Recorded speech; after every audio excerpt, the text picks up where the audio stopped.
Welcome back to the Big Comfy Couch. Um, Thanks again for tuning in. I wanted to pop on because I had another another quirky, interestingly symbolic dream for the times, and then a very synchronistic event.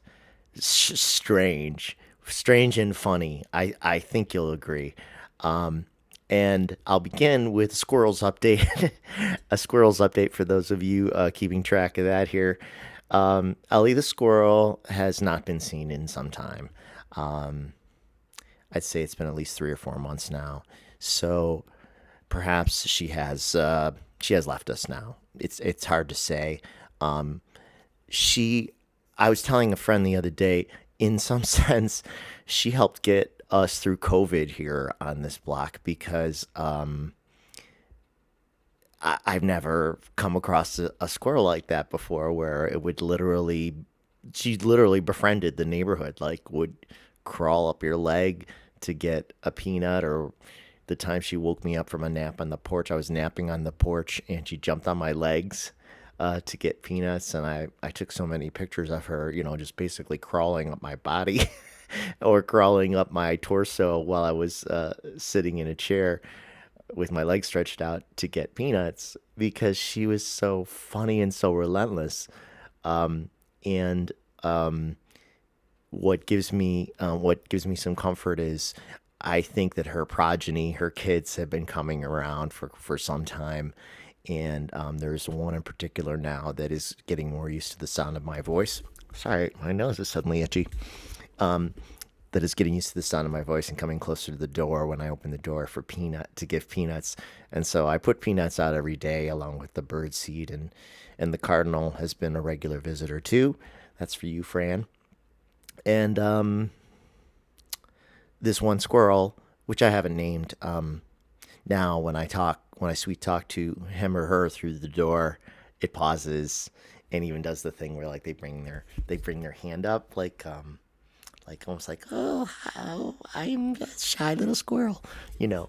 I have some peanuts, this little endearing pose with their paws up in front of them. And oh, my train of thought just went away. But anyway, she is getting used to me, and now, like today, I opened the door and it was very close to the door, and then it kind of skittered back, and then I put the peanuts out, and then it came and got one, right next to my excuse me, right next to my feet. And that's fun. It's just fun. And then I mentioned this in an email to a few friends that I was recently reminded by my father of a story that he told years ago that, like, he might have told the story like 25 years ago. I haven't heard it in ages, and it didn't really strike me at all then. But when he was a boy and living in the house that I live in now, I bought my grandparents' house from him and my aunt, which was also my great grandparents' house. So all this tradition. When he was living in this very same house, when he was a boy, there was a neighborhood squirrel that befriended him and would climb right up on his shoulder, and he would walk around with the squirrel on his shoulder. And it's so much like Ellie, our squirrel, from the COVID years, I guess you could say, because she got us through COVID, and honestly, that's why I think she came. I think that spirit and nature are that connected, that even the joy of an animal, and certainly my own cat Gabe, I can't even imagine going through COVID without him. I mean, my family, of course, was huge, but day to day, for a time, he was the only living being I was in proximity to, because we didn't know when we could be together safely. So that we can't really under what's the word? You can't really undervalue that. Is that what I'm trying to say? I think you know what I'm trying to say. It's more special than maybe we acknowledge or realize, it, sort of like day to day, and so too with our goofy squirrel. So for my father to remind me after all these years that he had this pet squirrel, well, it didn't come in the house, but it knew who he was and would come up and be with him as a boy. That was 70 years ago. like, is there any chance that the lineage of those same squirrels from 70 years ago in this neighborhood leads to Ellie? Is that possible? Does anybody find that interesting but me? I don't know. I don't care. I like it anyway. So that was a treat today. I have noticed, I bet you sensitives have too, how interestingly the energy has been. The intensity of energy is still really high. There's so much emotion in the world for so many reasons. And I again restate that I believe we are really heading towards the new world. We are in it. We are in going into or already into the age of Aquarius, and some of those old lower vibrational energies, they're going through the ends of their time here because they're not going to be able to exist in the presumably higher vibrational world we are entering, and we're seeing it. Even the crazy Oscars thing with the two actors is an expression of like this the intensity of the energy, and certainly the awful war in Ukraine, which I just pray and feel sad about every day. And I don't know. A few psychics were saying that, like, what, April 4 or April 5 could be some kind of important day, and maybe related to the war. I mean, it's incredible that the Ukrainians seem to have actually struck inside Russia for the first time. And it's a sad testament to where humankind currently is, that it takes that to push back an unjust aggressor, a bully. Like, if we think of Putin as a bully, the Ukrainians have been on the defense since this war started, but a few days ago they actually struck inside Russia. I believe it was some kind of military depot, or they blew up some weapons. Well, striking inside Russia's territory is it's both, it's symbolic, and it also raises concerns for the Russians about, the Ukrainians are gaining strength, and they're not going to give up, and they'll even take it to the Russians in their own territory. And it seems this world of light and dark, if you don't fight back against an aggressor, you can't always survive. And maybe the future, maybe in 100 years, war will be unheard of on this planet. I don't know, but in the current time frame, that's what it's taking to, to get things closer to, hopefully, damn it, to hopefully to resolved. Okay, so enough about that. But yeah, praying for them every day. So let's talk about the dream. It is, I guess, it's a political dream, but it didn't strike me that way at first. And again, speaking of my father, the dream started in the apartment that my father lived in the suburbs of Buffalo after he and my mom split. Now, this is going back 40 years. Wow. And he got an apartment in the suburbs, and he had a roommate for a while, and then he had his own apartment within an apartment complex. So I have to think about why this dream may have been set in that place. But it was never an apartment that my brother or I really liked a lot. It there was something uncomfortable about being there, which I won't get too far into because it's on the more personal side. But just for the purposes of the dream, I can say that it wasn't like maybe my favorite place to ever really be, as a teenager, a young teenager. So for the dream to take place there, it must mean something. So the dream begins, and I'm the only one in the apartment, I believe, and these people, like, basically break in. It's like a soft break in, like they maybe even walk in through the unlocked door. And for lack of a better description, they are rednecks. They are sort of gun-toting yahoos, okay? And they are going through the apartment and they're looking for something, but they can't find it. And they're like, we're going to find it. Where is it? And I don't know what they're looking for at first. And then they don't find what they're looking for and they're mad and they leave. And then they come back. The same people come back. But then it's like maybe there's more of them. And then I don't know how it is that I'm made aware of this, but I'm made aware that what they're looking for is literally power, by which I mean, like, well, what do I mean? In my pocket was a device, a little technological device, like kind of shaped like a medallion, with like a sort of gridded face, like a metallic gridded face, and it glowed blue. And I was also aware that there was some young woman in the dream too. Like maybe I was younger in the dream, not sure, who also had one, and the one in her pocket was glowing pink. So, kind of like representative gender colors. But she wasn't she wasn't around. She wasn't in the apartment. I just knew that she existed somehow. Okay. So you just have to kind of go with these things with dream logic.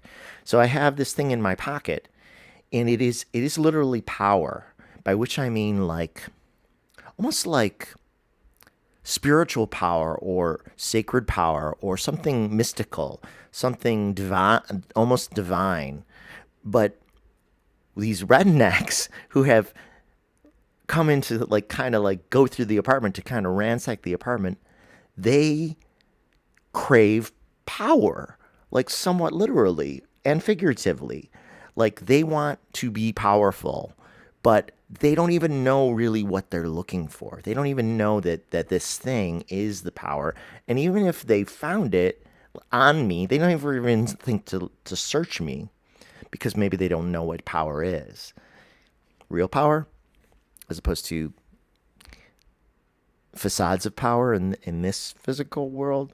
So they're seeking power. It's like a walking metaphor, and they can't find it, and they're getting very mad about it.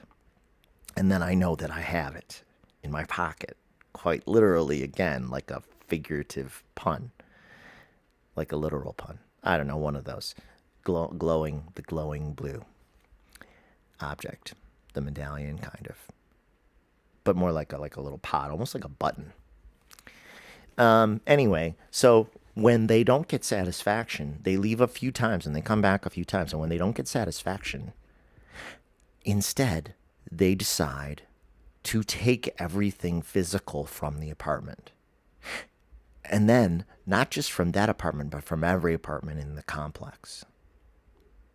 And then not just every apartment in the complex, but like a whole area, like a whole region, like a whole suburb. They decide that since they can't, follow me on the pun aspect of this, since they can't acquire power and they can't find power, that they're going to take everything physical, all physical wealth, physical objects, physical property, vehicles, homes. They're going to appropriate them from their sense of being wronged and marginalized and powerless. And they're like stereotypes of rednecks. They're almost like, toothless and like a cartoonish versions of rednecks. Like, they don't speak eloquently, and they don't seem real smart, and they're just ransacking, and you try to reason with them. And like there was a conversation where I'm talking to a man, an older man, who's like, nah, nah, nah, like even the voices are kind of like cartoonish and sinister and dumb. And they're stealing all these musical instruments, which of course, relates to me in my life in a sense that like they had all these different, I don't know if it was trumpets or trombones or violins or like saxophones. Like they had a whole like truck load of them, and they were taking all of them. And I said, "Well, can't you just leave a few for for the people who live here, for the kids who live here?" And they're like, "No, like we can't get power any other way, so we're gonna take everything." And like this is justice, and that's why when I awoke, when the dream started to sink in, it felt political. It felt like I wasn't in Florida and I wasn't in Texas, but it was like a red state revolution, block by block, because they couldn't get power any other way. So they were taking it, or they were taking what they thought was power by taking physical possessions, vehicles, homes, property, you know, jewelry, personal items. Like that was their way of seeking a kind of revenge that they couldn't even articulate properly. So strange. And then I remember at some point I could feel that I was getting pushed further and further away from the center of the area they had taken over. They actually did take it over. Like they took over that apartment complex, and I had to leave, and my truck was somewhere, and I had no idea where it was anymore. Like I had been somehow like pushed to the outskirts of this area that was being ransacked. Oops. That's a button lighting up on the microphone. I hope it doesn't mean anything. And I had to like retreat. And then I was thinking, how on earth am I ever going to get my truck? And then I was thinking, maybe I'm not going to get my truck. Like, and then how am I going to get out of here? So it's almost, actually, it's a little bit like the Ukrainian war, a little, because like you have to leave all your stuff behind and you don't know if you will be able to come back to it. Hadn't thought of that until this moment either. Although, all things considered, the Russians and the Red Staters are not that different these days. Yeesh. So then then they start to erect a huge, huge, tall barbed wire fence. Like they're roping, they're gating off this area. They're like it's a full on revolution. Now it was such a strange dream, and it did remind me of Florida and Texas and all like the laws that they're trying to pass now, and some other red states like are trying to get really restrictive about abortion laws now. They are trying to seize power again, seize power. They're a minority trying to impose their will on a majority. And this is why, too, I believe strongly that they are doomed to failure in time.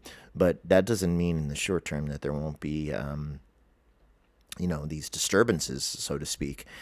And so it felt like an expression of that in the dream, like what was going on politically. And being here in New York State, we couldn't really be more blue. It's so safely blue at this point in time. But I know not every state is like that. And so, again, I think that's why I had the dream, because it was like an expression of this thing. But they're going to lose. They are just going to lose in time because people, it's a form of autocracy that they're trying to impose. They're trying to impose their will. Again, symbolically, literally, figuratively, whatever the correct word is, they are trying to seize power, but they don't understand power. Because, I mean, I'm the representative in the dream, but I had the real power in my pocket. Because I guess, I'm giving myself a pat on the back, but I'm thinking of myself as a good person who truly believes in freedom and truly believes that free will and freedom come from the creator, and that when individuals, especially, want to be authoritarians, dictators, try to take that power from other people, that they are like sort of violating God's will. They're violating a universal law. And it's very offensive to me. And I'm certain to probably everybody watching because, of the nature of this community. So, yeah, it was really something. And again, let me just state that I strongly feel that in time that energy, those beliefs and those people will fade out. They're not fated to be dominant. They don't understand what real power is. Real power is something spiritual and heartfelt, and comes from a sense of what is truly right and wrong. And imposing your will upon other people is always wrong. And encouraging maximum freedom of expression and belief, and ways of living that are different from each other is always right. And these are like universal truths. And so they cannot acquire the power they seek because they can't change the nature of, like, I guess, if you will, God's will and universal law. Okay? So, whoa. I don't know where that all came from, but somehow I always stumble there, or I hope to. So that's that dream. Thoughts welcome on that.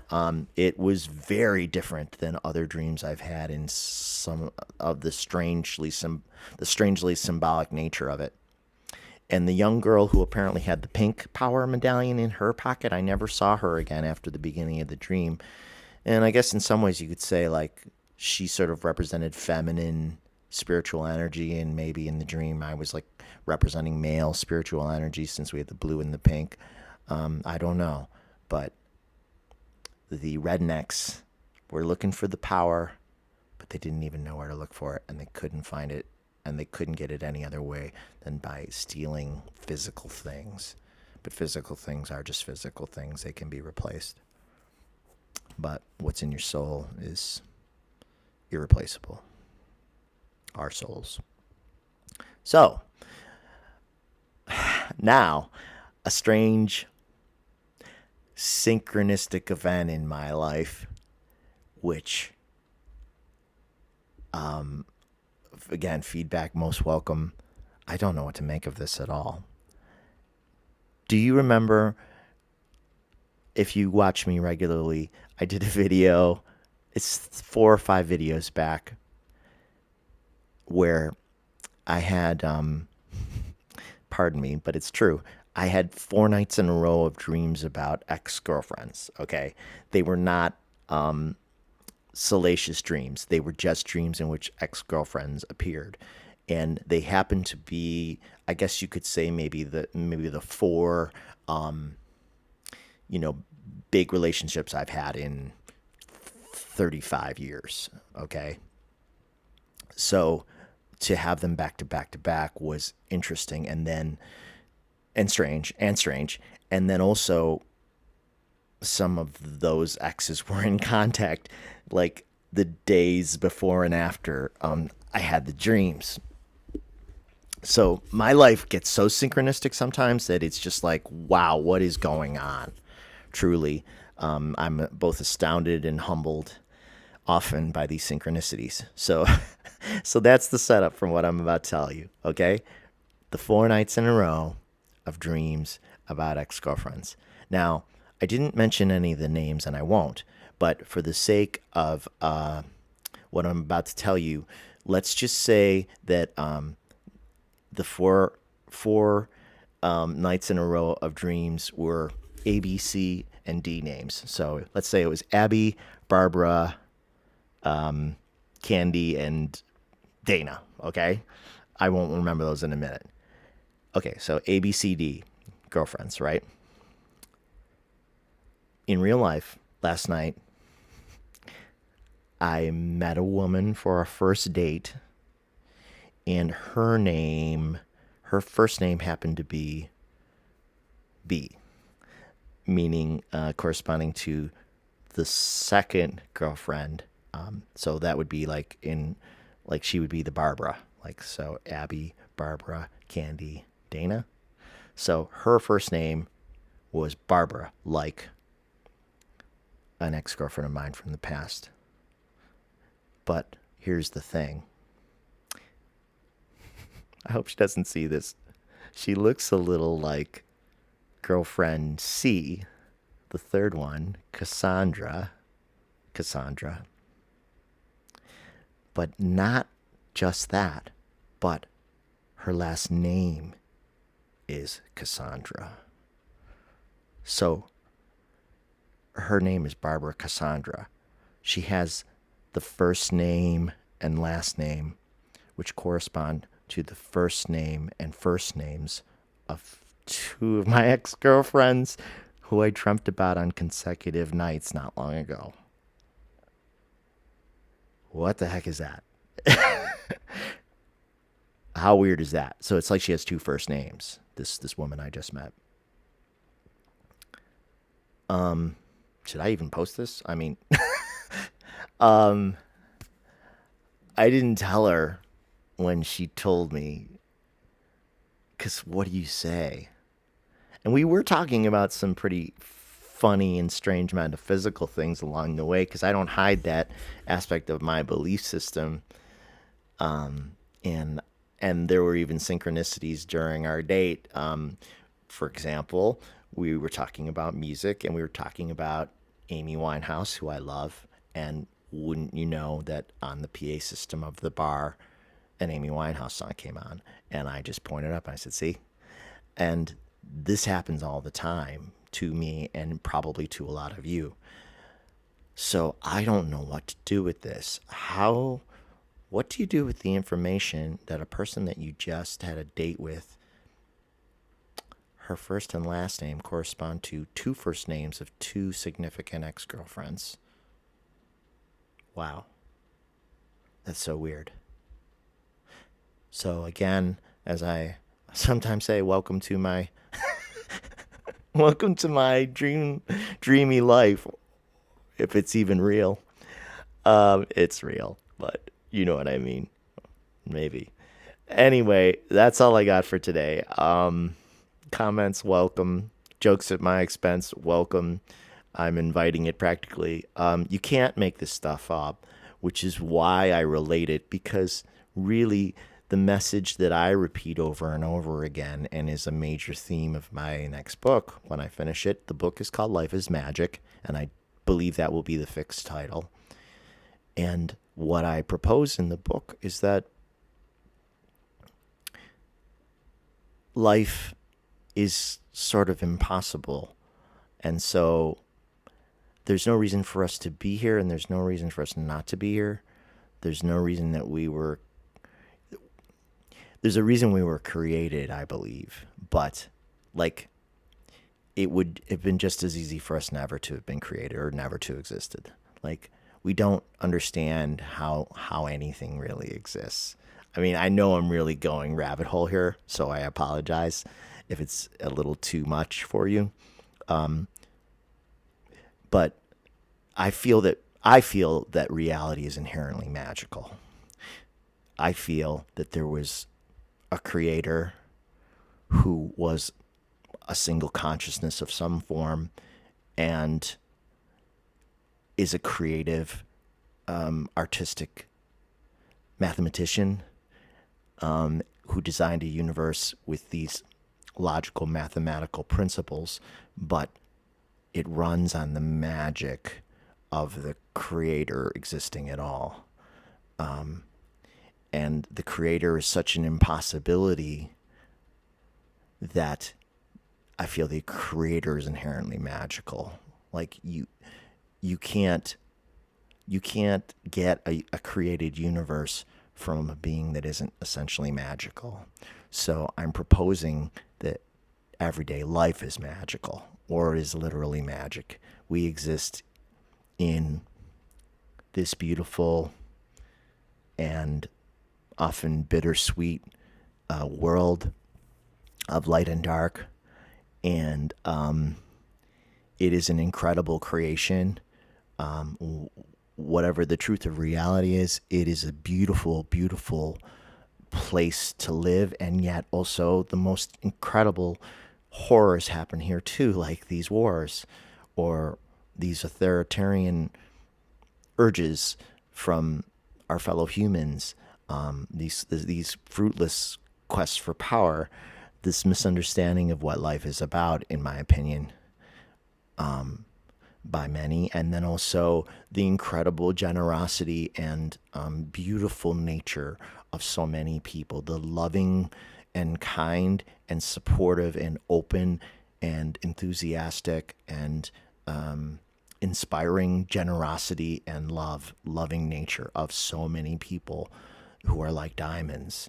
And so many of them that I've had in my life, I've been blessed to have in my life, to help me through and to inspire me and to carry me along and to all of it. And then I hope to pass that along in my own way to whoever I meet as much as I can. I fail too. I'm just human, but as much as I can, I hope to be more light than anything else. So, whew, that's a lot. So if thanks for listening. I hope this wasn't too heavy somehow, but strange stuff going on. We're all navigating the energy. All will be well. All is well. Enjoy your every day, as I always say, as much as you can, because tomorrow's not promised. And we give thanks to the Creator for the blessings of the day. Listen to me now. All holy, holy, holy. Not really. Okay. Take care. Best to you and yours. Be well. Please, if you enjoyed the video, like the video. If you haven't subscribed, please subscribe. If you'd like to comment, don't be shy. Please comment. We're a friendly bunch here, and it gets really fun when people speculate on what's going on in my crazy dream life and regular life. You can make jokes at my expense too, right up to a point. Just don't try to keep it physical appearance jokes out of the mix if you can. But otherwise, have at it, and hit the bell or whatever that is, and I forgot one. Whatever. So do all those YouTube things. I don't know if my numbers are really ever going to go up because I'm such a fringe character. But if they did, then of course, if we got to 1,000, we could do live streams, and I could post on the community board, and that would be really fun. But if it doesn't get there, it doesn't. Otherwise, again, as I said, sorry, long outro. Take care. Be well. Talk to you soon. Bye.